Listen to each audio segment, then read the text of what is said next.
Assalamualaikum warahmatullahi wabarakatuh.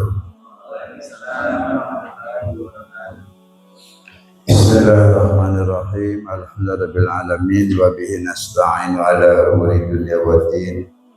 Wassalatu wassalamu ala rasulil mursalin sayyidina wa habibina wa syafi'ina wa maulana Muhammadin wa ala alihi wa ashabihi ajmain. Amma ba'du, subhanaka la ilma lana illa ma 'allamtana innaka antal alimul hakim. La haula wala quwata illa billahil aliyyil azim.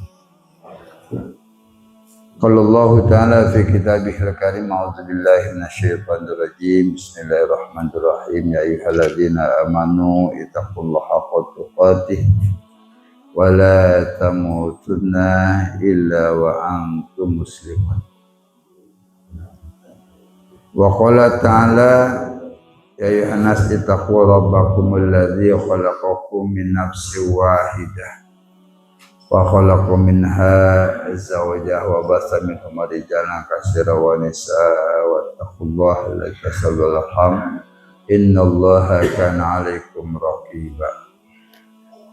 Tentunya yang sama-sama kita hormati Ketua DKM Masjid Darussalam Haji juga Haji Iwan biasa hormati mantan PKM senior kali ya, senior PKM gitu kan. Dikasih dulu kepengurusannya nih, masya Allah, bagi-bagi pahala katanya gitu kan. Jadi batalnya bukan ketika bagi pahala, malas aja gitu. Alasan ganti bagi-bagi pahala itu kan alasan sebetulnya. Bagi-bagi duit boleh gitu.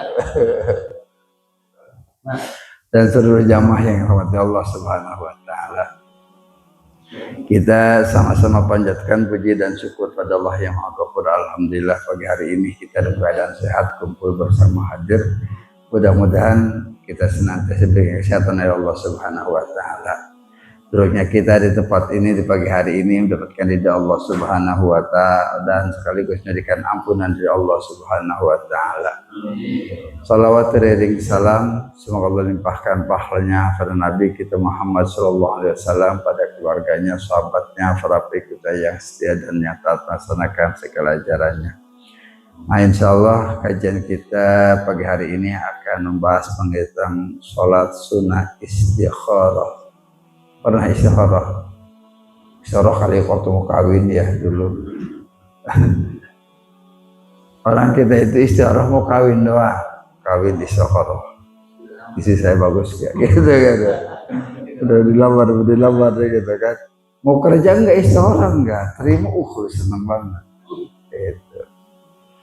Harusnya setiap kali kita menghadapi sesuatu kita istikharah dulu, mohon petunjuk Allah Subhanahu wa taala. Kita udah hebat banget tanpa butuh petunjuk langsung gitu ya. Nah, ya kita bahas pada kesempatan pagi hari ini ialah tentang sholat sunnah istikharah. Sholat sunnah itu banyak ya, di antaranya sholat istisqa, sholat minta hujan gitu kan.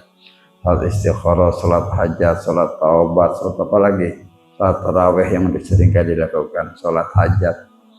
Banyak sholat surah itu. Di antaranya yang kita akan bahas pada kesempatan pagi hari ini ialah tentang sholat istikharah.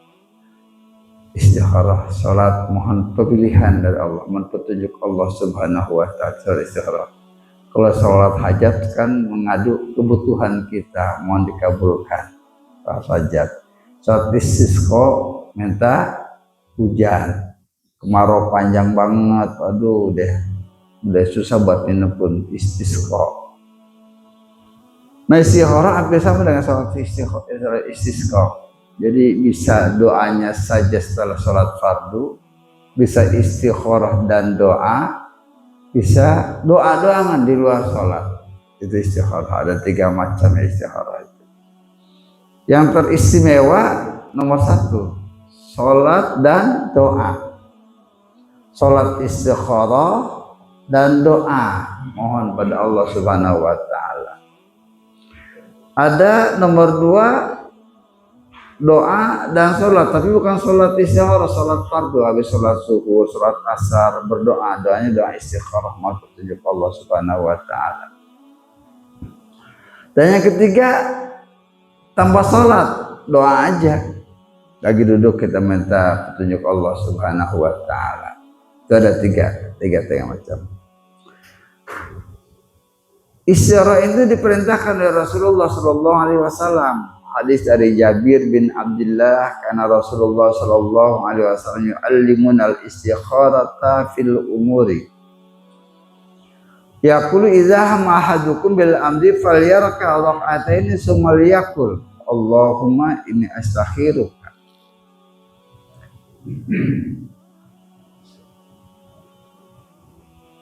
Rasulullah SAW mengajarkan kami, kata Jabir bin Abdullah, salat sunnah istikharah di dalam segala urusan.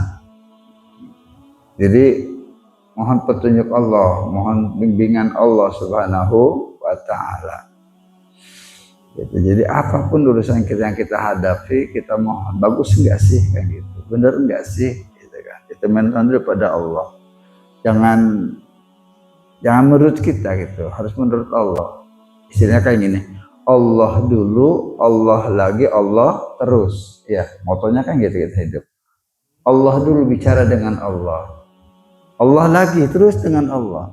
Terus ingat Allah kayak gitu. Bersyukur kepada Allah Subhanahu wa taala. Moto hidup itu gitu. Allah dulu, Allah lagi, Allah terus. Terus nyampe. Itu jadi motonya gitu. Jadi segala sesuatu rasa percaya dulu dengan Allah. Bicara depan dulu dengan Allah Subhanahu wa taala. Ya Allah bagus gak sini gitu. Kita ngomong dengan Allah. Pantas gak sini kita ngomong dengan Allah. Karena yang tahu bagus dan jeleknya Allah. Kita diikuti dengan nafsu bagus terus kan. Perempuan cantik semua kan gitu. Kata Allah itu sih cantik wajahnya, mukanya cantik, tapi hatinya nggak cantik kan gitu. Kita ini kan gitu. Jadi mandang lahirinya, bukan batinnya. Jadi makanya kita minta kepada Allah. Tapi emang benar lahir dulu ada orang ditanya, milih perempuan cantik tapi korek akhlaknya atau milih orang jelek tapi bagus akhlaknya. Kira-kira Bapak milih yang mana? Itu sih iya. Jika dipilih yang jelek tapi bagus akhlaknya, ada yang cantik tapi akhlaknya jelek, pilih yang mana? Bingung ya. Ada orang yang preman sedikit preman. Saya mah yang cantik aja biar jelek akhlak juga. Kenapa akhlak bisa dibentuk nanti katanya gitu. Tapi cantik dulu, kalau udah jelek akhlaknya, cantiknya enggak bagus, susah kalau untuk cantiknya gitu. Kalau yang bisa kan yang bagus dua. Memang benar juga sih kata Allah dalam Al-Quran, fankihu ma thaba lakum minan nisa'i masna wa thulatsa wa ruba', nikahilah wanita yang cantik menurutmu. Itu memang gitu.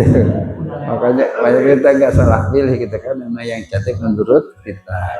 Kalau walaupun orang lain nggak cantik, tapi menurut kita cantik gitu. Kenapa yang bawa kondangan kan kita ya. Kalau punya istri cantik kan bangga ketika kondangan doang kan dia. Wah. Kalau ke kondangan tuh gak bangga, ketika kondangan aja tuh kumpul teman, istri cantik, bajunya bagus, pakai gelang emas itu kan bangga gitu. Seperti itu kan, sebetulnya buat kondangan doang. Kalau gak kondangan bodo amat, nah gitu kan.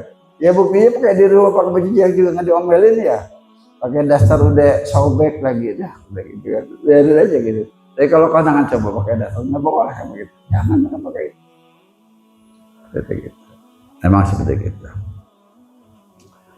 Dan Rasul perintahkan memang kita harus memilih, mohon pilihan kepada Allah Subhanahu wa taala, mohon petunjuk Allah Subhanahu wa taala.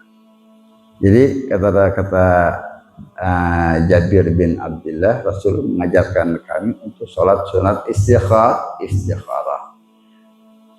Yang paling pokok istikharahnya, sholat sunnahnya. Jadi walaupun kita agak ini, tapi kan sholatnya dapat pahala dari Allah Subhanahu Wa Taala.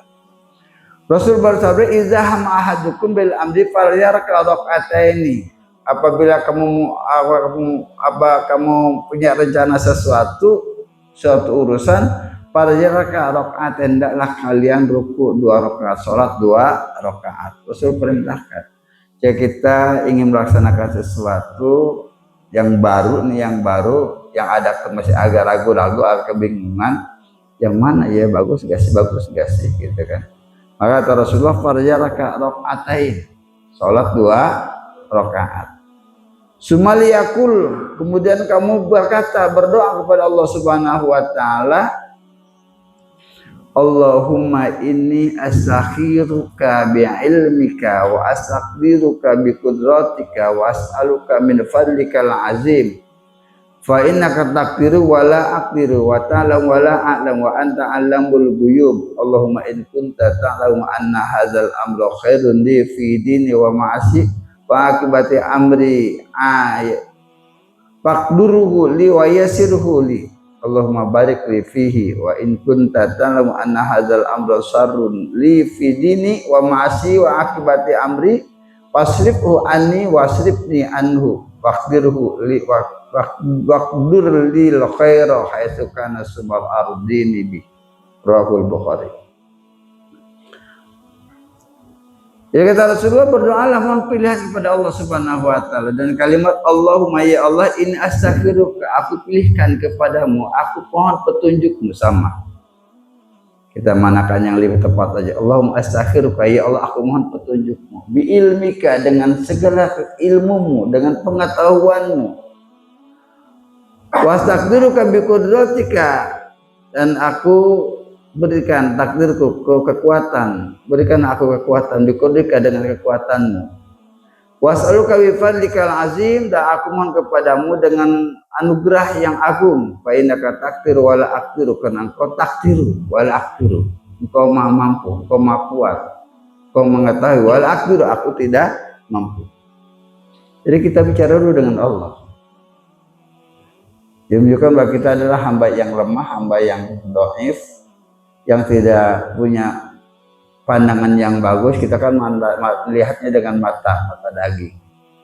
Ilmu kita bagus, gitu kan. Makanya kita bicara dengan Allah. Wa as'aluka min fadlikal azim, aku mohon padamu min fadlika, dengan rahmatmu, dengan anugerahmu yang agung. Fa innaka taqdiru, karena kau maha kuasa, maha tahu. Wala aqdirun, aku tidak tahu, tidak mampu. Wa ta'lam wala alam, engkau maha tahu dan aku tidak tahu. Kita ngomong di hadapan Allah. Wa anta alamul ghuyub, dan engkau alamul ghuyub, maha mengetahui segala perkara yang gaib, segala sesuatu yang gaib. Nggak ada yang gaib di Allah. Di kita gaib, di Allah tidak ada yang gaib, tidak ada yang nggak kelihatan. Kelihatan semua, tahu semua. Ya'lamu ma fis sudur, Allah mengetahui apa yang ada dalam dada kita. Allahumma basyir, Allahumma alim, Allah mengetahui pengetahuan Allah. Allah tahu jumlah biji pasir yang ada di laut, tahu Allah semua. Dan Allah yang punya, Allah yang menciptakannya. Allah yang menciptakannya. Dia tahu semua.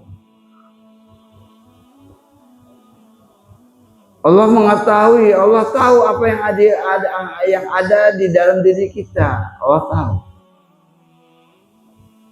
Sehingga kita serahkan kepada Allah Subhanahu wa Ta'ala, mohon petunjuk Allah Subhanahu wa Ta'ala. Mau dapat menantu nih, istri anak kita nggak bisa pilih, kita pilihkan. Nanti bapak istirahatkan dulu, bagus gak sih? Nggak apa-apa, karena anak kita masih, kalau anak kita kan seneng doangan bisanya ya gitu kan. Ya kita pilihkan, nanti bapak istirahat dulu. Mohon petunjuk Allah, bagus kayak itu buat keluarga kita semua. Buat istri, buat suamimu, buat istrimu, bagus gak? Mohonkan kepada Allah Subhanahu wa Ta'ala, ya Allah, aku mohon petunjukmu dengan segala pengetahuanmu, gitu. Mohon pada Allah Subhanahu wa Ta'ala. Kenapa watana wala alamu, engkau maha tahu dan aku tidak tahu. Fa anta alamul ghuyub, sampai kita ngomong anta alam, engkau maha mengetahui segala perkara yang gaib. Allahumma in kunta ta'lamu anna hadzal amra khairun li fi dini, ya Allah, jika kau mengetahui bahwa perkara ini, sebutkan, kita sebutkan anna hadzal amra, sebutkan perkaranya apa sih, yang itunya apa.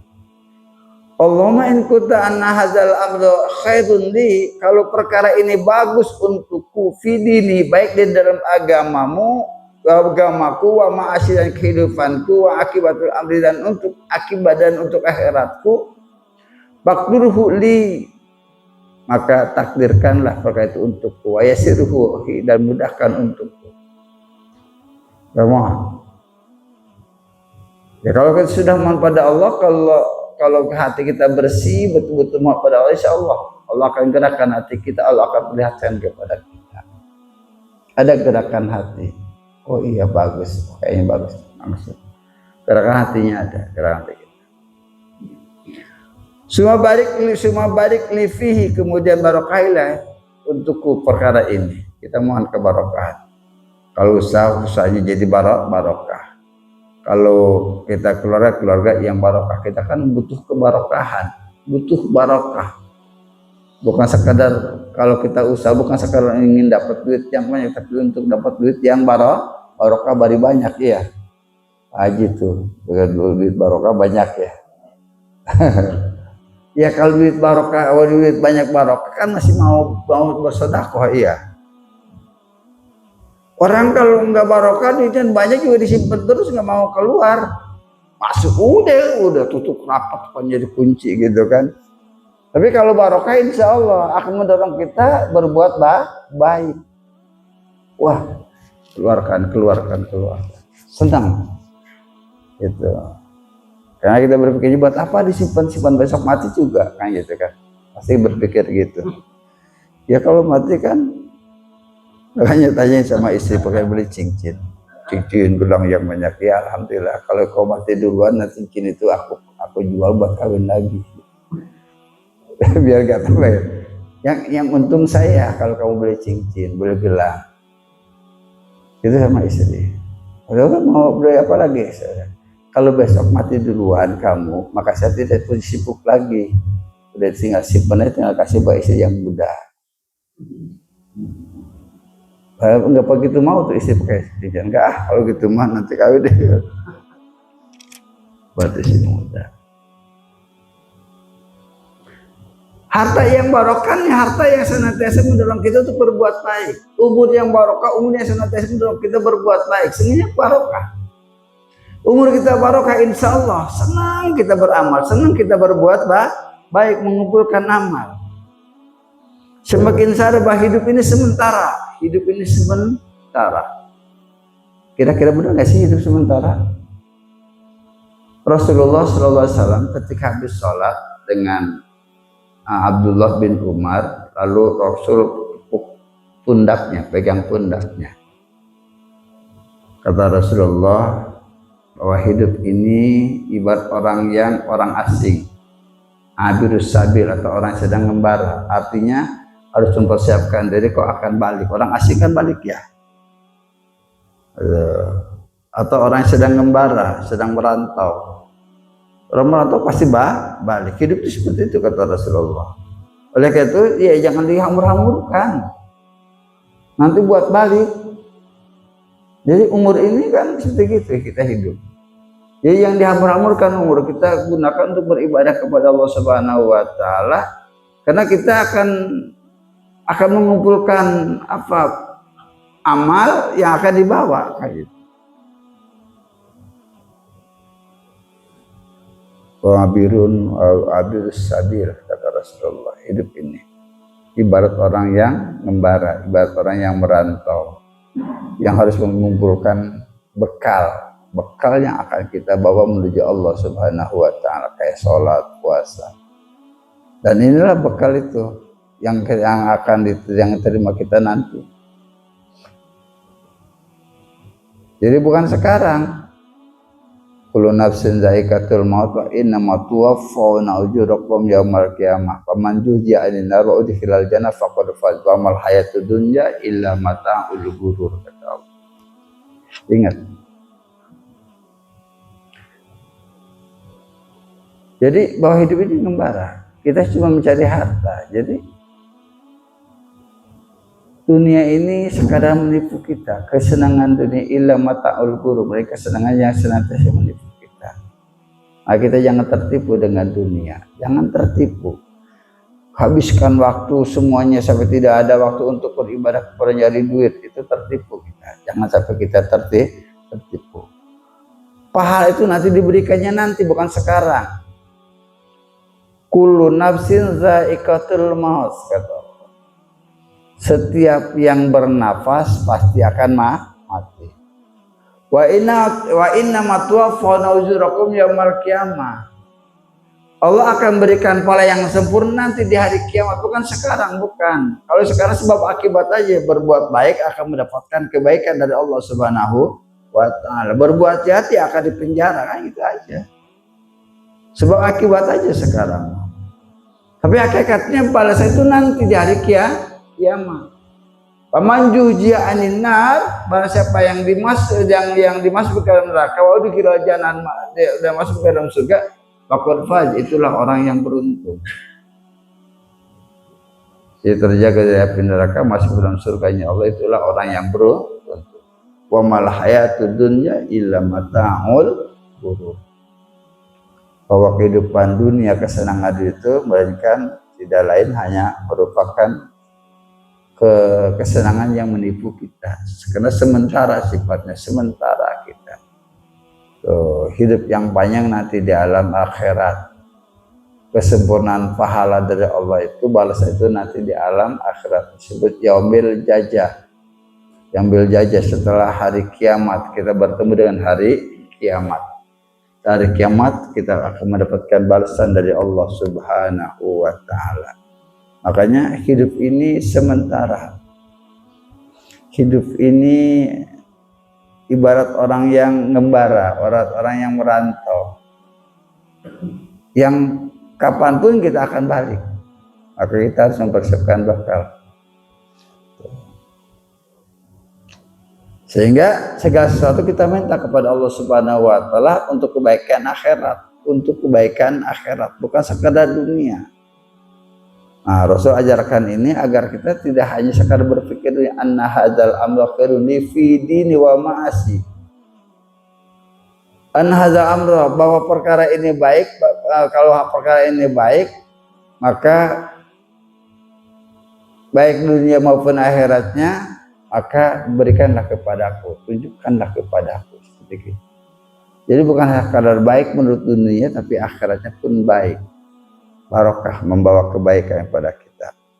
Wa in kunta ta'lamu anna hadzal amra syarrun li fi dini wa ma'asi, jika engkau mengetahui bahwa perkara ini buruk untukku, jelek untukku, nah, baik di dalam urusan dunia maupun urusan kehidupan, wa akibatul amri, nanti di akhiratnya, pasti ku'ani, palingkanlah aku darinya, palingkanlah dia dariku.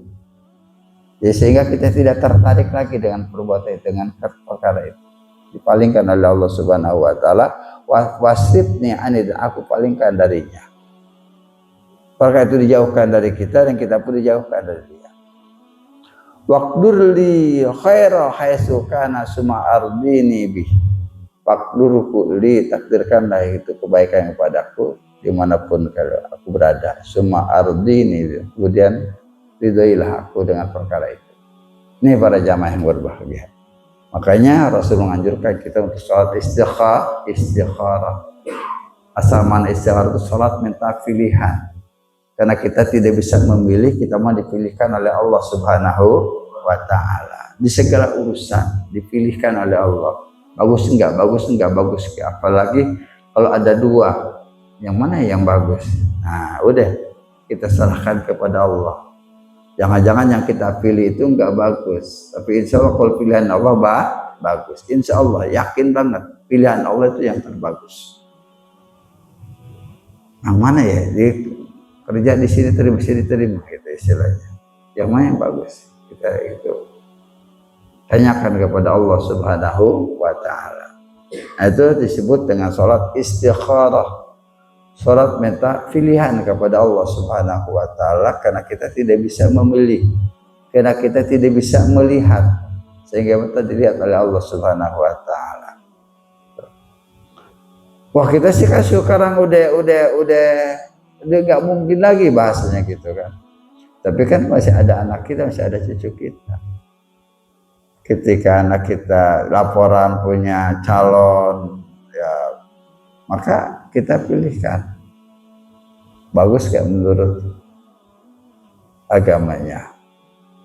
Kita mohon kepada Allah Subhanahu wa taala. Kemudian sholat sunnah mutlak. Sholat sunnah mutlak ini sholat yang paling banyak. Sholat sunnah mutlak. Sholat sunnah mutlak artinya sholat sunnah yang tidak ditentukan waktunya. Bebas. Kayak istikharah juga, istikharah bagi sholat sunnah mutlak tidak ditentukan waktunya. Yang penting jangan di waktu yang diharamkan. Ini sholat sunnah mutlak itu sholat yang tidak ditentukan waktunya dan tidak ada sebabnya. Ya sholat sunnah aja, nggak sebab. Kalau sholat rawatib kan sebab masuk waktu, ya kan? Sebab ada zuhur, ada asar, ada sebab. Qobliyah zuhur kena masuk di waktu zuhur sebelum asar sebabnya, sebelum zuhur. Ba'diyah zuhur karena ada sholat zuhur, jadi dilaksanakan setelah sholat zuhur, ada sebab. Sholat sunnah mutlak nggak ada sebab, sholat aja. Itu adalah sholat sunnah mutlak. Ya. Jumlah rakaatnya pun tidak ada batas, berapa saja silakan, 2 atau lebih, ya 2 rakaat atau lebih, 3 rakaat, 4 rakaat, 5 rakaat, 6 rakaat, sholat sunnah mutlak. Sholat sunnah mutlak. Paling tidak 2 rakaat, 1 rakaat lah gitu kayak bisa juga sholat sunnah mutlak. Kapan saja kita datang sholat sunnah mutlak. Tuh. Ada, saya punya teman dulu ketika haji tahun 2000. Karena mungkin tidak pernah belajar tentang sholat sunnah, tahunya qobliyah ba'diyah doangan. Ketika kita sholat, dia nanya, tadi bukan udah sholat ba'diyah? Iya udah. Lalu sholat apa lagi sih? Tadi ya. Emang kenapa? Oh dari tadi sholat lagi. Ya kita maupun di haram aja sholat sunnah mutlak. Sholat sunnah mutlak itu gimana? Ya sholat sunnah aja 2 rakaat, 4 rakaat, 6 rakaat. Ya silahkan aja seperti gitu. Tuh. Oh sholat sunnah mutlak begitu ya? Iya gitu. Nah karena keterbatasan ilmu, barangkali dia pengen juga sholat gitu, duduk gitu kan, apa yang dikerjain hari? Ya, di Masjidil Haram kan nggak ada kesibukan dengan dunia kan. Ya, di Mekah itu hebat kan, Mekah itu saking kita emang sengaja ngadain ibadah kan, lupa dengan dunia, hari aja lupa hari cuma di Mekah. Sibuk, hari apa ya sekarang? Nanya teman, hari apa? Iya, hari apa ya, lupa lagi saya. Gitu. Dia juga ditanya lupa juga, gak tahu juga. Gitu. Itu di Mekah. Karena sibuk ibadah. Di Indonesia jangan lupa hari kalau terkecuali. Jangan lupa. Di sana lupa hari pun lupa, saking sibuknya ibadah. Emang di Mekah sibuk ibadah. Nah, karena kita sengaja emang menuju ibadah di sana.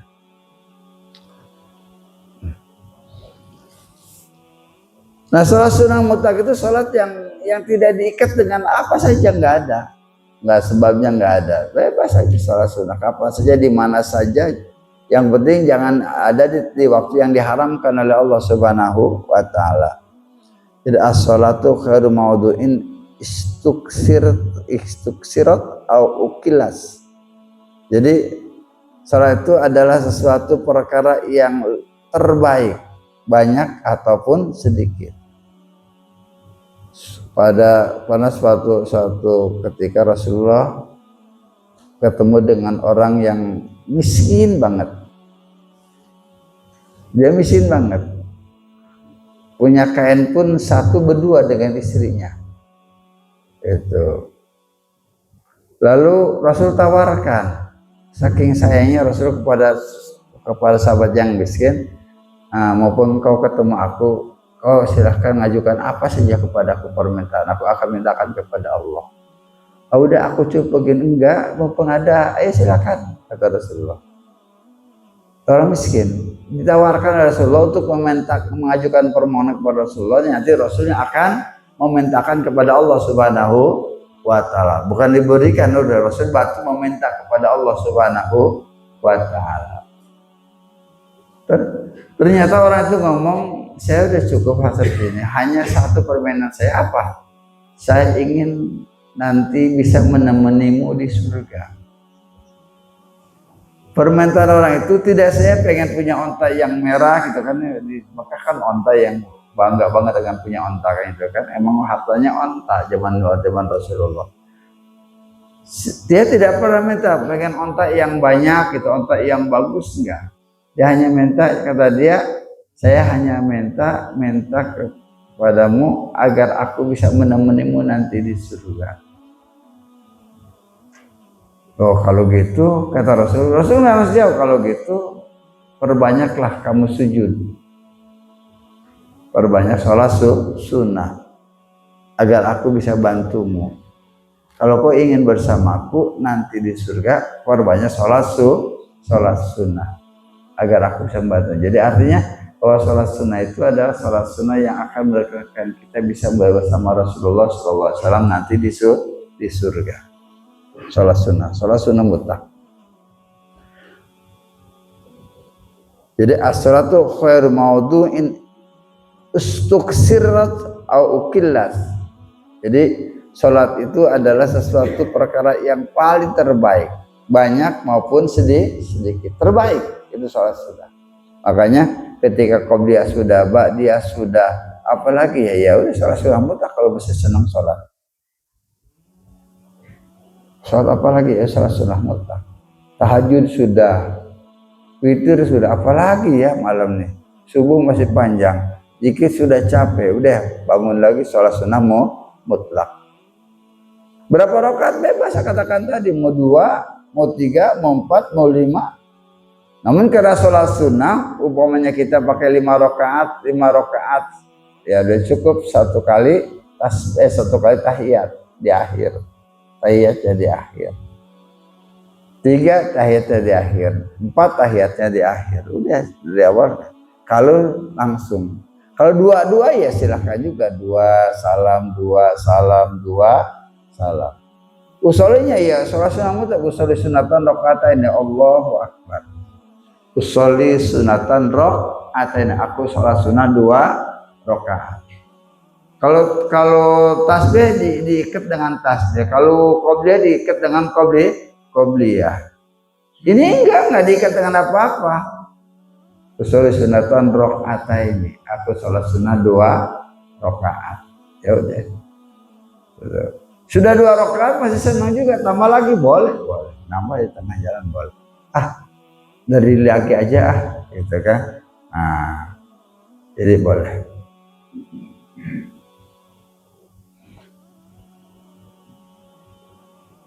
Jadi terkecuali di waktu-waktu yang diharamkan. Ada waktu yang diharamkan, masih hafal? Ada berapa waktu yang diharamkan? Yang waktu yang diharamkan sholat ada berapa? Lupa lagi, baik catat sih. Ada 5 waktu yang diharamkan. Ada 5 waktu yang diharamkan sholat. Pertama, setelah sholat subuh sampai terbit matahari, haram sholat. Kan sekarang haram sholat. Jadi pertama haram sholat setelah sholat subuh sampai terbit matahari. Nahar Nabi sallallahu alaihi wasallam anis sholati ba'da subhi hatta tatlu asy-syamsu, rawahul Bukhari wa Muslim. Hadis dari Rasulullah sallallahu alaihi wasallam melarang sholat setelah sholat subuh sampai terbit matahari. Sampai terbit dulu matahari. Dari terbit matahari pun ditunggu dulu sampai ukuran matahari tumbak, istilahnya 10 menit kurang lebih. Jadi tidak langsung, karena waktunya maka di sini bahwa habis sholat subuh ditunda dulu, jangan langsung. Setelah terbit matahari, tulu namanya. Setelah tulu, tunggu dulu, tidak langsung. Karena ketika tulunya, ketika terbit mataharinya sedang diharamkan sholat. Haram, bukan dapat pahala, dosa. Jadi kalau kita paksakan sholat, haram, bukan dapat pahala. Enggak dapat pahala sama sekali. Orang diharamkan oleh Allah Subhanahu wa Ta'ala. Kedua, sesudah sholat asar sampai terbenam matahari, haram sholat. Habis sholat asar, terkait sholat mayit. Kalau mayit itu kan ada sebab, makanya dibolehkan. Oh, mayit boleh, mau subuh, mau asar boleh, kan sebab. Kalau meninggalnya setelah subuh nggak boleh, langsung disolatkan. Pas subuh meninggal, udah subuh, langsung diurus. Kejar-kejar, udah langsung sholatin. Nggak boleh langsung habis sholat subuh nyolatin mayit. Yang meninggalnya setelah sholat subuh. Karena meninggalnya sebelum subuh, hanya ketika kejar waktunya terpaksa sholatnya setelah sholat subuh. Orang meninggal jam 2, pas sholat asar dibawa mayitnya, disolatkan setelah sholat asar. Boleh. Tapi kalau meninggal setelah waktu asar meninggal, kita urus, lalu kita sholatkan, nggak boleh, haram. Kita nggak boleh sholat setelah sholat asar, terkecuali sebab taqaddum, sebabnya terdahulu. Kayak tadi mayit meninggal sebelum asar, atau kita tadi sholat zuhur ketinggalan, qada sholat zuhur setelah asar baru boleh. Kalau qada kan boleh. Kayak gini isya tadi nggak sholat, lupa, setelah sholat subuh qada isya boleh, kan sebab taqaddum. Tapi kalau sebenarnya berbarengan atau ta'akhur itu nggak boleh. Kayak sholat tahiyatul masjid ya. Tahiyatul masjid boleh kan, masuk dulu, disunatkan karena masuk. Kalau nggak masuk masjid nggak sunah. Beda dengan sholat hajat, memang udah disunahkan dari awalnya. Kalau sholat tahiyatul masjid kan nggak disunahkan kalau nggak masuk masjid. Tadi kedua setelah sholat asar.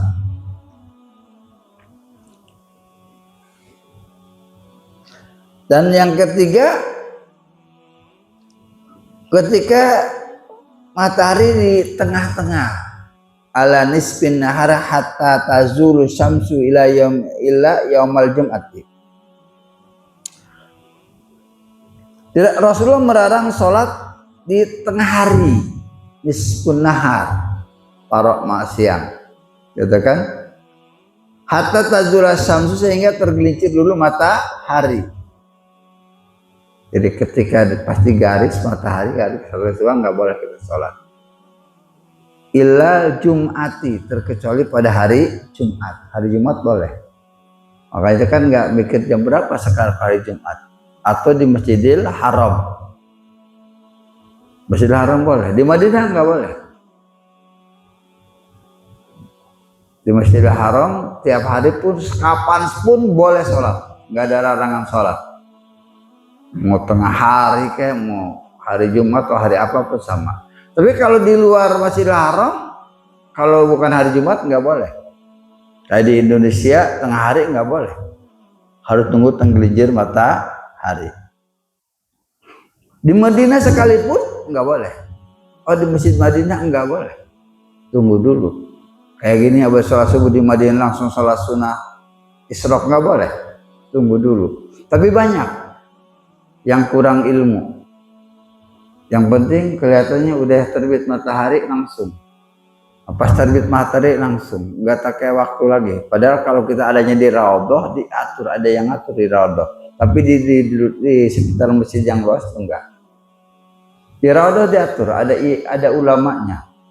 Ada orang sholat haram. Dia berdiri terus lihat, takut ada yang sholat sebelum waktunya. Ada yang berdiri haram.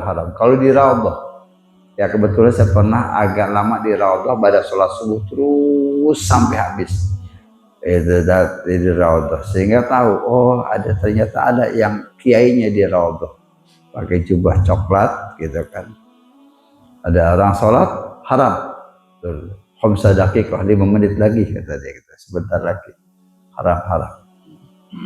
Itu di Raudhah tuh di Madinah. Tapi di luar Raudhah nggak ketahuan, banyak yang sholat. Kenapa? Tadi kurang ilmu, kekurangan ilmu. Maka ilmu itu penting. Ibadah pun nggak pakai ilmu bukan pahala, dosa. Salah satu contoh tadi, sholat sunnah isyraq pada sholat subuh tanpa ilmu bukan dapat pahala, dosa. Belum waktunya udah sholat. Jadi ibadah harus pakai ilmu.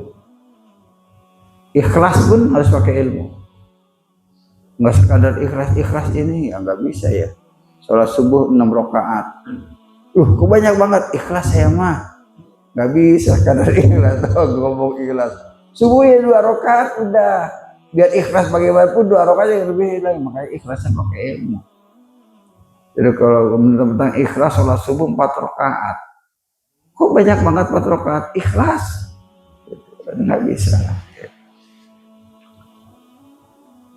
Kemudian terkala terbit matahari sampai matahari setinggi tombak atau pukul 8 atau 9. Itu kan itu sekitar matahari. Kalau sekarang bukan jam 8. Ya mungkin sekarang jam 8 udah isya, sekarang jam 7 udah isya ya. Gitu. Jadi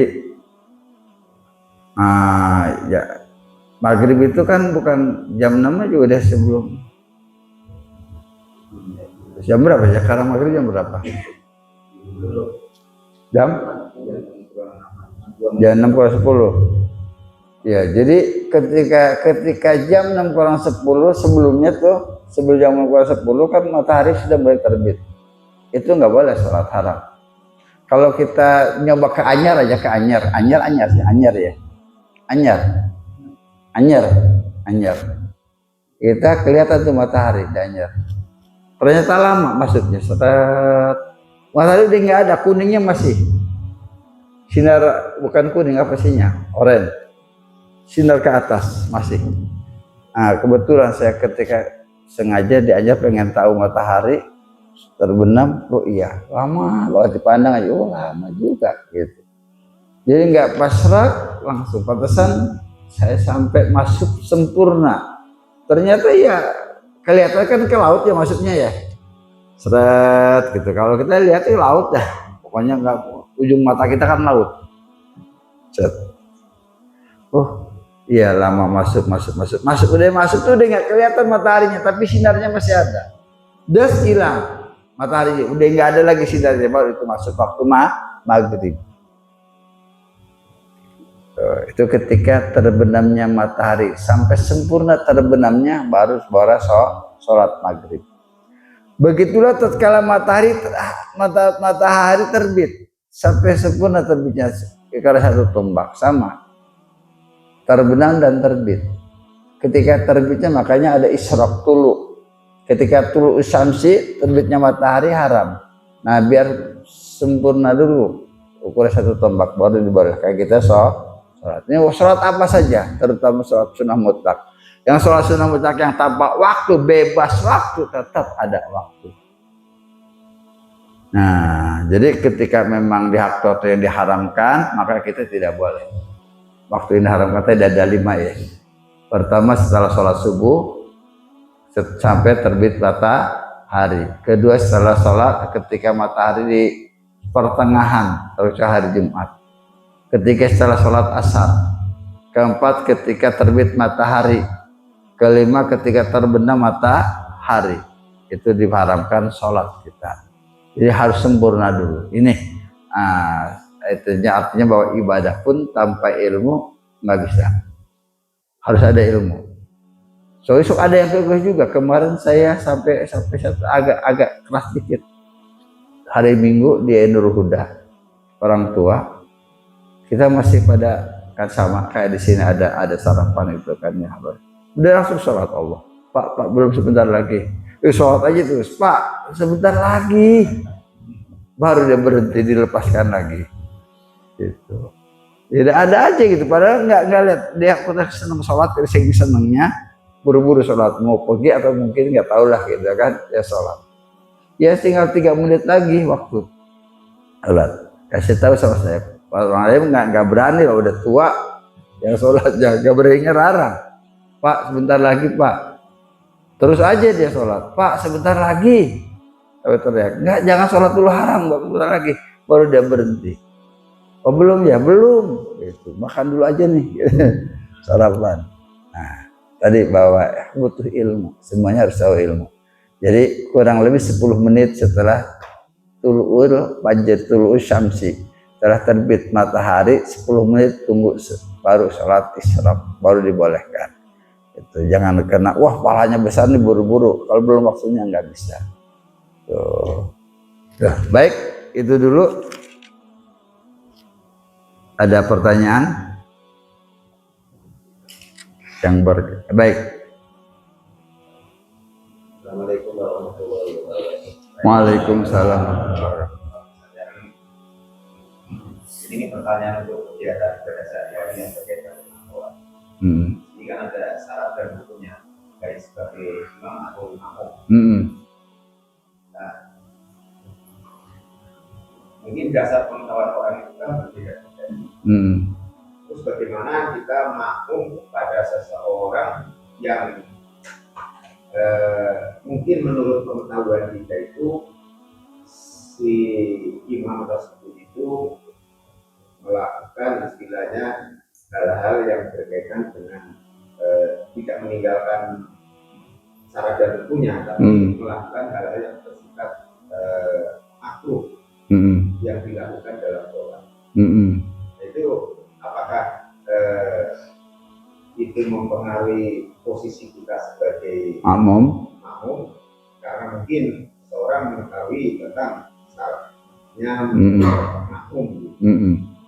Nah, itu bagaimana kira-kira untuk menyikapinya? Ya. Kalau yang dilakukan adalah kemakruhan di dalam sholat, maka tidak mempengaruhi ke imam, ke makmum. Imam itu melakukan kemakruhan. Jadi bangun dari sujud di rakaat pertama langsung Allahu Akbar sampai angkat tangan, makruh kan?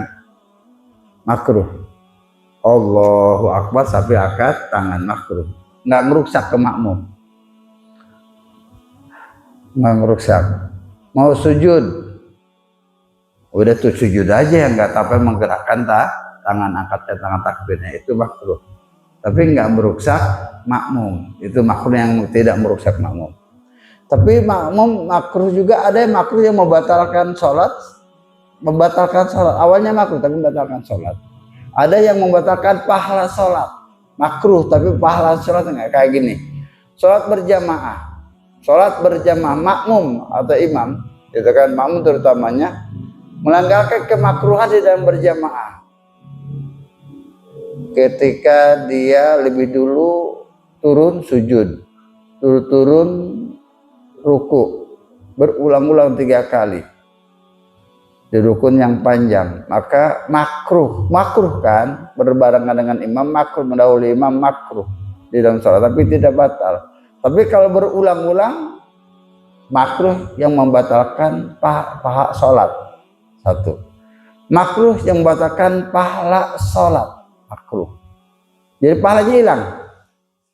Sujud duluan pada kita berjamaah dari makmum. Makruh sebagai makmum sujud duluan.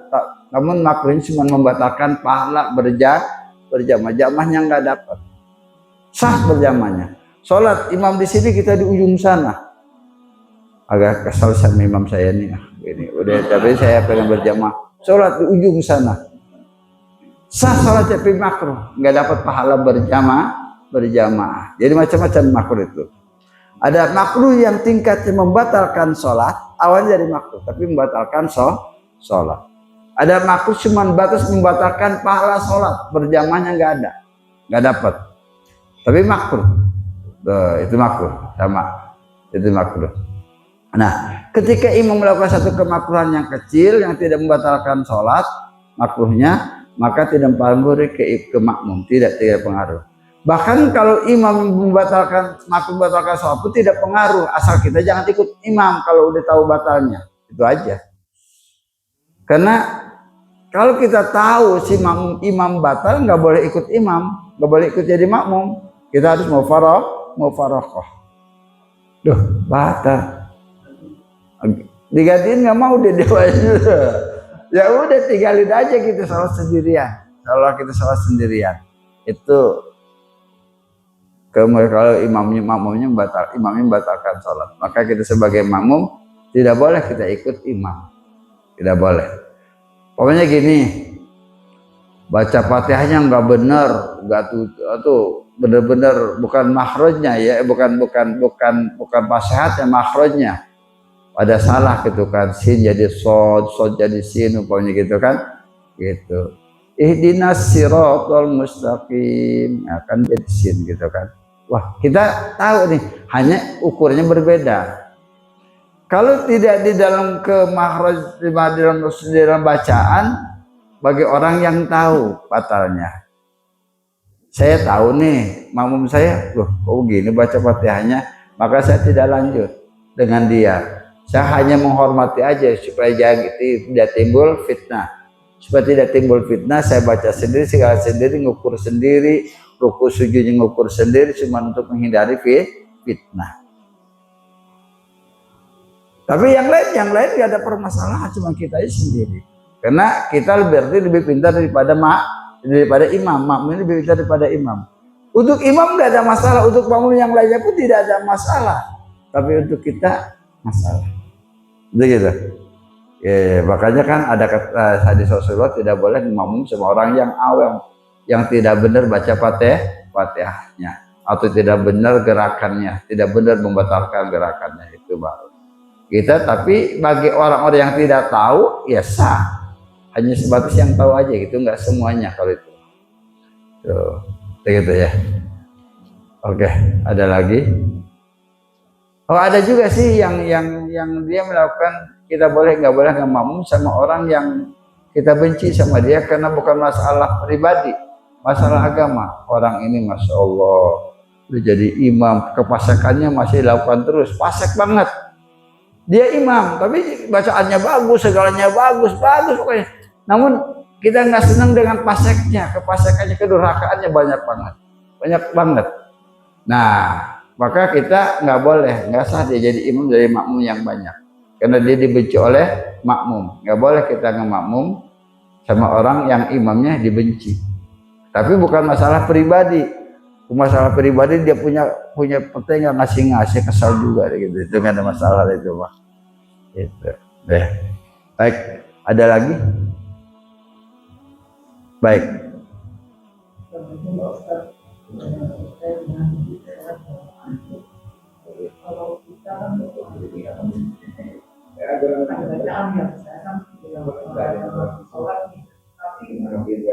Imamnya itu selalu depan, kalau misalnya kita di Depok bacaannya lebih selesai, imamnya udah bangun di Depok, terus pada saat berdiri baca Al-Fatihahnya kita belum selesai, imamnya udah di Depok, itu berlangsung selama selama sholat gitu. Bagaimana kalau kita? Ya. Pernah saya sampaikan gini. Ketika imamnya cepet banget sih ini imam gitu kan, ini kan sholat zuhur bukan sholat taraweh, ya agak cepet taraweh ya. Kalau taraweh di kampung kan cepet banget, tapi di sini sih enggak. Di kampung sholat taraweh baca Fatihah tuh kalau nggak siap-siap ketinggalan. Di kampung, dari perumahan udah enggak, dulu perumahan juga sama, yang nggak cepet, udah dia pakai imam lagi gitu kan. Umpamanya seperti gitu. Jadi imam kok cepet banget sih, nggak kejar nih baca Fatihahnya sama kita gitu kan. Kita ngejar Fatihahnya. Pertama kita dibolehkan dalam masalah berjamaah, ketika kita belum kelar baca Fatihah, kita kelarkan Fatihah. Wajib kita kelarkan Fatihah karena Fatihah itu wajib. Tuh, la surata illa bi ummil Quran. Tidak sah suatu kecuali orang baca Al-Quran, baca ummil Quran, Fatihatul Kitab. Kita baru siratal ladzina, dia udah ruku. Teruskan dulu kita. Nanti di rukunya tanpa baca tasbih nggak apa-apa, asal ada tumaninah doangan. Ruku tanpa tumaninah, itidal, ruku ada tumaninah doangan, itidal ada tumaninah doangan, nggak ada bacaan. Allahu Akbar, samiallahu liman hamidah, Allahu Akbar. Jadi tanpa bacaan, tanpa tasbih, tanpa doa. Wah, imamnya cepat begini. Udah kita imbangi dengan kita tidak baca doa, cuma ada tumaninah. Tumaninah ada, tapi kalau nggak ada tumaninah nggak bisa. Tak, tak, tak. Nah, itu ada tumaninah. Tumaninah itu kan biqauli subhanallah, subhanallah. Jadi kita harus kejar. Nggak kejar, kita ruku, naik udah di bawah, udah sujud, kan. Yang penting ketemu sujud yang kedua dengan imam. Sujud yang pertama dia udah bangun, kita baru sujud dia udah bangun lagi. Nah, dia duduk di antara dua sujud, dia sujud, kita bangun, kita nggak pakai doa tuh duduk di antara sujudnya. Allahu Akbar, ikut lagi dia Allah. Ketemu sujud yang kedua dengan imam sah. Ketemu sujud yang kedua bersama imam sah, gitu. Rakaat berikutnya siap-siap. Wah, siap deh kalau gini cara siap tempur nih. Udah kita baca agak cepat tapi benar, agak cepat tapi benar. Bacaan cepat tapi benar itu sesuaikan. Jadi kalau wasol, kalau kotok. Bismillahirrahmanirrahim. Alhamdulillahirabbil alamin arrahmanirrahim maliki yaumiddin, itu wasol. Tapi jangan cepat nggak benar juga. Cepat tapi nggak benar. Wasol tapi kotok. Kelihatannya wasol tapi kotok. Bismillahirrahmanirrahim. Alhamdulillahirabbil alamin arrahmanirrahim maliki yaumiddin, itu wasol tapi kok kotok, putus. Al-Quran itu kan cuma wasol atau kotok bacaannya. Kalau wasol. Bismillahirrahmanirrahim. Alhamdulillahirabbil alamin arrahmanirrahim maliki yaumiddin iyyaka na'budu wa iyyaka nasta'in ihdinas siratal mustaqim, wasol. Bismillahirrahmanirrahim. Alhamdulillahirabbil alamin arrahmanirrahim maliki yaumiddin, kotok tapi wasol nyambung terus. Itu ya nggak benar. Itu nggak benar itu. Dalam baca Fatihah nggak benar. Yang kalau ngeriung pakai rukun baca Fatihah nggak benar juga ya. Namun untung ngeriung nggak pakai rukun Fatihah ya. Ngeriung itu kan kotor tapi wasol. Bismillahirrahmanirrahim. Alhamdulillahirabbil arrahmanirrahim al-Fatihah. Bismillahirrahmanirrahim. Alhamdulillahirabbil arrahmanirrahim maliki yaumiddin. Waduh, itu wasol tapi kotor. Yang benar aja gitu. Bismillahirrahmanirrahim. Alhamdulillahirabbil alamin arrahmanirrahim maliki yaumiddin, itu kotok, itu putus. Itu Fatihah juga segitu cara ketua. Nah, kita karena tahu nih imam cepat banget, maka kita mempersiapkan diri. Baca Fatihahnya tadi mah biar pelan, santai gitu kan, tumanina baca Fatihahnya ini enggak tartil, tadi kita tartil baca Fatihahnya enggak tartil lagi. Bismillahirrahmanirrahim. Alhamdulillahirabbil alamin arrahmanirrahim maliki yaumiddin. Tapi putus. Atau diwasal. Bismillahirrahmanirrahim. Alhamdulillahirabbil alamin arrahmanirrahim maliki yaumiddin. Diwasal.